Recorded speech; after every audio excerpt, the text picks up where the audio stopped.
మీ business ఏదైనా మీ ఊర్లో promotion చేయాలంటే అది సుమన్ టీవీతోనే సాధ్యం. ఇప్పుడే సంప్రదించండి. నమస్తే, welcome to Suman TV. Time travel ఇప్పుడు చాలా మందికి ఎన్నో డౌట్స్ ఉంటాయి టైం ట్రావెల్ మీద. ఇప్పుడు కొన్ని టైం ట్రావెల్ మీద ఒక ఇంట్రెస్టింగ్ ఫ్యాక్ట్స్ అయితే మనం తెలుసుకుందాం. One of the member of world human right protection commission కొరిడే నటరాజ్ శర్మ గారితో అయితే ఉన్నాం. వారిని అడిగి తెలుసుకుందాం. నమస్కారం అండి. టైం ట్రావెల్ అంటే ఇప్పుడున్న వేగానికి చాలా రెట్లు ఎక్కువ. ఇప్పుడున్న మనకి తెలిసిన వేగములో అతి వేగంగా వెళ్ళేది కాంతి. అందుకే మనం కాంతి సంవత్సరాలు లైట్ ఇయర్స్ తోనే మనం పోల్స్తుంటాము. ఒక సూర్యుడి కిరణం భూమిపైకి చేరాలంటే 3 × 10⁸ మీటర్స్ పర్ సెకండ్ కాంతి వేగం. మనకు తెలిసిన వేగం అతి వేగం అది మాత్రమే. కానీ దీనికన్నా చాలా రెట్లు ఎక్కువగా వేరే వేగాలు కూడా ఉన్నాయి. నాకు తెలిసింది ఇప్పటి వరకు నేను తెలుసుకున్నది నా రీసెర్చ్ లో భాగం కాస్మిక్ సైన్స్ లో భాగంగా subconscious mind speed. Subconscious mind speed is 3 × 10⁻26 metres per second. 8 metres per second అనేదేమో కాంతిది అయితే సూక్ష్మ శరీర వేగం 3 × 10⁻26 metres per second. Of course practical గా పాసిబుల్ ఇది ఎక్కడైనా చూసారా అంటే ఇది శాస్త్రంలో తెలుసుకున్నది మాత్రమే. అలా అని నేను కాంతిని వేగాన్ని కూడా నేను ప్రాక్టికల్ గా ట్రై చేసి చూడలేదు. ఎక్కడో నేను చదివినది, ఎవరో సైంటిస్టులు చేసి చెప్పిన దాన్ని మనం నమ్ముతున్నాం. ఏది అంటే కాంతి వేగం 3 × 10⁸ మీటర్స్ పర్ సెకండ్. ఒక సైంటిస్ట్ చెప్పాడు అంటే మనం నమ్ముతాం.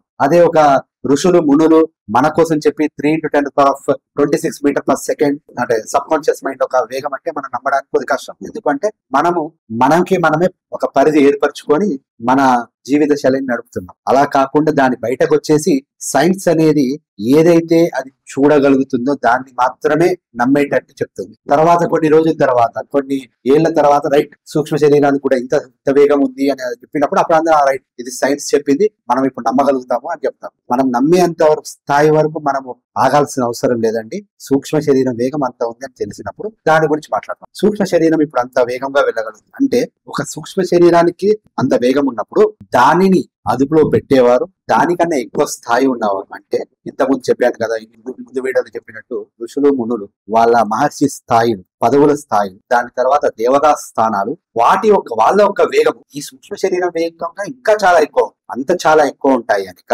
ఇప్పుడు టైం ట్రావెల్ అని తీసుకుంటాం. టైం ట్రావెల్ అంటే ఏమిటి? ఇప్పుడు మనము ఒక వస్తువుని చూసినప్పుడు ఒక కాంతి కిరణము దానిపైన పడి పరివర్తన జరిగినప్పుడు అంటే రిఫ్లెక్షన్ అయినప్పుడు దాని యొక్క ఫ్రేమ్ ఆ పిక్చర్ ఒకటి వచ్చి మన రెటీనా పైన పడి అది మన మెదడులోకి చేరుతుంది. వెళ్ళేటప్పుడు రివర్స్ లో పడుతుంది. మళ్ళీ ఒక ప్రక్రియ ఒక ఎలక్ట్రానిక్ సిగ్నల్ ద్వారా అది ఈ ప్రాంతంలో ఉన్న మెదడులోకి వెళ్తుంది. అందుగురించి శిఖ అనేది చాలా అవసరం అని చెప్తారు. అది ఎందుకు అవసరమో దాని సబ్ కాన్షియస్ మైండ్ దాని కాస్మిక్ ఎనర్జీ దానికి ఉన్న ఆ గ్లాండ్స్ ఒక విలువలు మన తర్వాత ఎప్పుడైనా వేరే వీడియోలో చూద్దాము. ఈ ప్రాంతానికి చేరుతాయి కాంతి యొక్క ఆ రిఫ్లెక్షన్స్.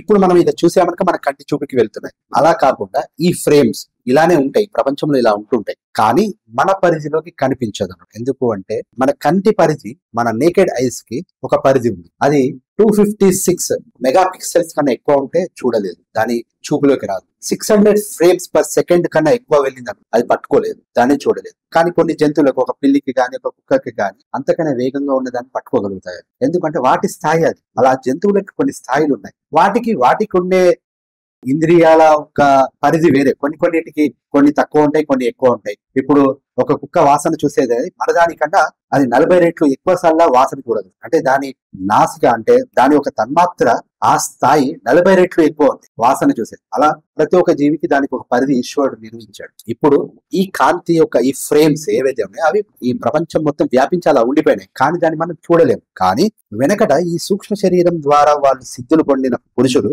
వాళ్ళ సూక్ష్మ శరీరాన్ని కాంతి వేగంతో తీసుకెళ్ళి, కాంతి వేగంతోనే ఎందుకు అంటే 10⁻26 మీటర్ పర్ సెకండ్ వేగంతో వాళ్ళు వెళ్ళగలిగినా అంత అవసరం లేదు. కాంతి వేగంతో వెళ్ళి దానికన్నా అంటే ఇప్పుడు కాంతి వేగం అనేది 3 మీటర్స్ పర్ సెకండ్ తో వెళ్తున్నప్పుడు ఈ సూక్ష్మ శరీరం వేగము 26 మీటర్ పర్ సెకండ్. అంటే అది వెళ్లే దానికన్నా చాలా ఎక్కువ రేట్ల ముందు వెళ్ళి అది ఎక్కడుంది ఆ ఫ్రేమ్ ని చూసి ఇప్పుడు మనం ఎలా చేస్తాం, స్వామి ఇలా జరిగింది అని పోయి ఋషి మునిని అడిగాము. ఒక్క నిమిషం ధ్యాన స్థితిలో చూస్తాం. ధ్యాన స్థితిలో వాళ్ళు ఎక్కడికి వెళ్తారు అంటే ఈ సూక్ష్మ శరీరాన్ని వాళ్ళు అక్కడికి పంపించి అక్కడ జరిగింది ఏమిటి అనేది చూసి వాళ్ళు వచ్చారనుకనే వాళ్ళు ఇలా జరిగింది అని చెప్పగలుగుతారు. మీరు ఏ పురాణాలు తీసుకున్న చాలా మంది వాళ్ళు ఏం చెప్తారు అంటే మేము త్రికాల వేదుల మధ్య భూత భవిష్యత్ కాలాలు చూడగలుగుతాము, మాకు అంత భూత, వర్తమాన, భవిష్యత్తు 3 చూడగలుగుతాము, మేము చెప్పగలుగుతాం. ఇలా చూడగలుగుతారంటే ఇలా టైం ట్రావెల్ అనేది పురాణాల ప్రకారం కానీ సూక్ష్మ శరీరంలో స్థాయిని పెంచుకొని ధ్యాన స్థితిలో పొందవచ్చు. కానీ మరి ఇప్పుడున్న మనుషులకు ఏమైనా పాసిబిలిటీ ఉందా అంటే, ఇప్పుడున్న వరకు మనకు తెలిసిన అతి వేగం కాంతి వేగం మాత్రమే 3 × 10⁸ meters per second. ఇలాంటిది పాసిబుల్ అంటే సైంటిస్టులు ఆ వేగానికి అందుకోవడానికి కొన్ని ప్రయోగాలు చేస్తున్నారు. లేజర్ అందరికీ తెలిసింది. ఇప్పుడు ఎవరైనా సరే లేజర్ అని ఒక లేజర్ బీమ్ తీసుకుంటారు. ఆ లేజర్ బీమ్స్ మనం ఎలా తీసుకుంటున్నాము అంటే, శాస్త్రజ్ఞులు ఎవరైతే వాళ్ళ ప్రయోగాలు చేస్తున్నారో అతి వేగంగా వాళ్ళకి తెలిసింది ఇప్పటి వరకు లైట్. ఒక కాంతి భూమిపైకి చేరడానికి సూర్యుడి దగ్గర నుంచి ఆ కాంతి వచ్చేటప్పుడు ఎలా వస్తుంది? ప్యాకేజెస్ అంటారు. అంటే ఒక వెలుతురు, మీకు వచ్చే వెలుతురు, మీకు వెలుతురు కనిపించిన మీ నేకెడ్ ఐస్ కి, మీ కళ్ళకి ఆ ప్యాకేజెస్ కనిపించవు. అతి సూక్ష్మంగా చూసినప్పుడు ఆ కాంతి మొత్తం చిన్న ప్యాకేజెస్, ఒక చిన్న ప్యాకెట్ల లాగా వస్తుంది అన్నమాట. సరే, ఆ ప్యాకెట్లు వచ్చేటప్పుడు ఏమవుతాయి? అవి ఏం చేస్తాయంటే, గాలిలో చాలా వరకు మాలిక్యూల్స్ ఉంటాయి, దాంట్లో ఆటమ్స్ ఉంటాయి. ఆ ఆటమ్స్ ని అవి ఏం చేస్తాయంటే పక్కకి జరుపుకుంటూ ఇవి వచ్చేస్తుంటాయి. ఇలా పక్కకి జరిపి వచ్చేటప్పుడు దానికి ఒక శక్తి కావాలి. ఆ శక్తి ఒక్క ఆటమ్ ని జరపడానికి ఎంత కావాలో వాళ్ళు ఏం చేస్తున్నారంటే ఆ పరిశోధన చేస్తున్నారు. అలా ఒక కాంతి ప్యాకెట్, ఆ లైట్ ప్యాకెట్ ఒక్క ఆటమ్ ని జరపడానికి ఎంత కావాలో శక్తిని, ఆ శక్తిని బట్టి లేజర్ అంటే ఏంటి అంటే, ఈ కాంతి యొక్క రేఖలని, ఈ లైట్ వేవ్స్ మొత్తాన్ని ఒకే దగ్గర కేంద్రీకరిస్తే, అంటే small beam, strong beam of light, అది లేజర్ కి పవర్ ఎక్కువ ఉంటుంది.